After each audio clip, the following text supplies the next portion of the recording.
नमस्कार, मी स्वाती. स्वागत आहे तुमचं माझ्या किचनमध्ये, म्हणजे स्वातीज किचन मराठीमध्ये. तर आज आपण कलिंगडाच्या सालीपासून एक अशी स्वीट रेसिपी बनवणार आहोत, जी की बाजारामध्ये उपलब्ध असते. ती आपण आपल्या घरीसुद्धा बनवू शकतो.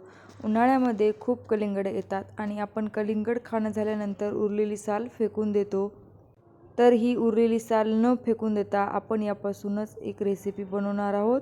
चला तर मग रेसिपी बनवायला घेऊयात. त्यासाठी या ठिकाणी मी कलिंगडाची साल घेतलेली आहे व जो ग्रीन पार्ट असतो तो आपल्याला काढून टाकायचा आहे. त्यानंतर या सालीला आपल्याला कट करायचं आहे. तर तुम्ही तुमच्या आवडीनुसार याला कोणत्याही शेपमध्ये कट करू शकता. तर मी या फिंगर शेपमध्ये कट करत आहे. तुम्ही यापासून टुटी फ्रुटी देखील बनवू शकता. तर मी या ठिकाणी कँडी बनवत आहे, जी की मुलांना खूप आवडते. तर हे बघा, अशा पद्धतीने आपण सगळं कलिंगडची साल कापून घेऊयात. तर या ठिकाणी मी सगळी साल अशा प्रकारे कापून घेते व एका प्लेटमध्ये काढून घेते. तर या पद्धतीने आपल्याला पूर्ण कलिंगडाची साल कापून घ्यायची आहे. आता या कापलेल्या सालीला आपल्याला वाफवून घ्यायचं आहे, म्हणजे शिजवून घ्यायचं आहे. एक 50 ते 60% आपल्याला शिजवून घ्यायचं आहे. तर त्यासाठी गॅसवरती एक पॅन ठेवायचा आहे. पॅनमध्ये 2 ग्लास पाणी टाकायचं आहे आणि कापून घेतलेली कलिंगडची साल यामध्ये ॲड करायची आहे. आणि याला आपल्याला जास्त शिजवायचं नाही आहे, फक्त 50 ते 80% आपल्याला शिजवायचं आहे, कारण ही साल आपल्याला 2 वेळा शिजवायची आहे. तर हे बघा, आपल्याला याला झाकून ठेवायचं आहे, त्यामुळे काय होईल की ही लवकर शिजल्या जाईल. तर मध्ये मध्ये याला हलवत राहायचं आहे. खालची साल वर आणि वरची साल खाली असं हलवत राहायचं आहे. तर हे बघा, तुम्ही बघू शकता, एक 10 ते 15 मिनटानंतर हे मस्त शिजवून तयार झालेलं आहे. आता आपण पुढच्या प्रोसेसकडे वळूयात. तर त्यासाठी परत त्याच पॅनमध्ये एक ग्लास पाणी टाकायचं आहे.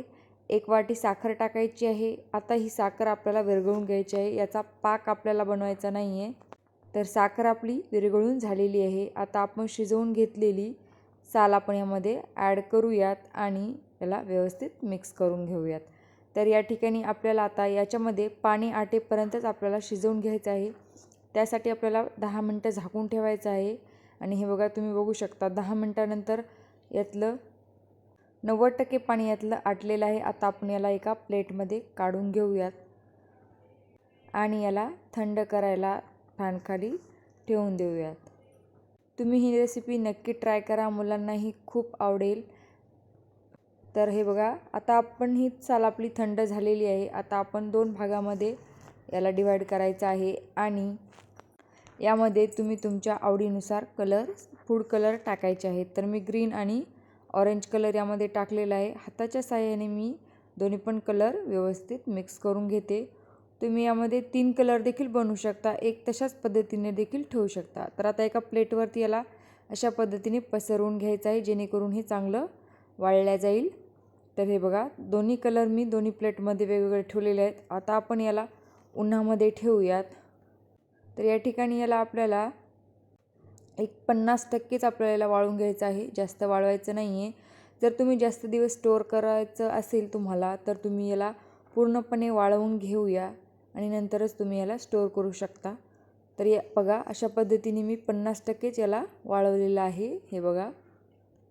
तर आता या ठिकाणी आपल्याला पावडर शुगर घ्यायची आहे आणि जे वाळवलेली आपण साल घेतली होती ती आपण यामध्ये अशी मिक्स करून घ्यायची आहे. तर हे बघा, मस्त आपली घरच्या घरी कलिंगडाच्या सालीपासून कँडी बनवून तयार झालेली आहे. जर तुम्ही मुलांना देत असाल तर तुम्ही जेव्हा तुम्ही कँडी शिजवून घेता तेव्हा एकदम थोडीशी आपल्याला साखरचा वापर करायचा आहे. त्यानंतर या पावडर शुगरमध्ये देखील मिक्स करायचं आहे. हे बघा, अशा पद्धतीने मी दोन्ही कलर या पावडर शुगरमध्ये बुडवून तयार करते. एकदम साधी सोपी रेसिपी आहे आणि कमी साहित्यात बनवून तयार होते. तर तुम्ही या रेसिपीला नक्की ट्राय करा. तर हे बघा, अशा पद्धतीने मी सगळी कँडी बनवून तयार केलेली आहे. तर कशी वाटली आजची रेसिपी नक्की कमेंटमध्ये कळवा व अशाच नवनवीन आणि पारंपरिक रेसिपीसाठी चॅनलला सबस्क्राईब करा. भेटूया पुढच्या एका नवीन व्हिडिओमध्ये. तोपर्यंत बाय.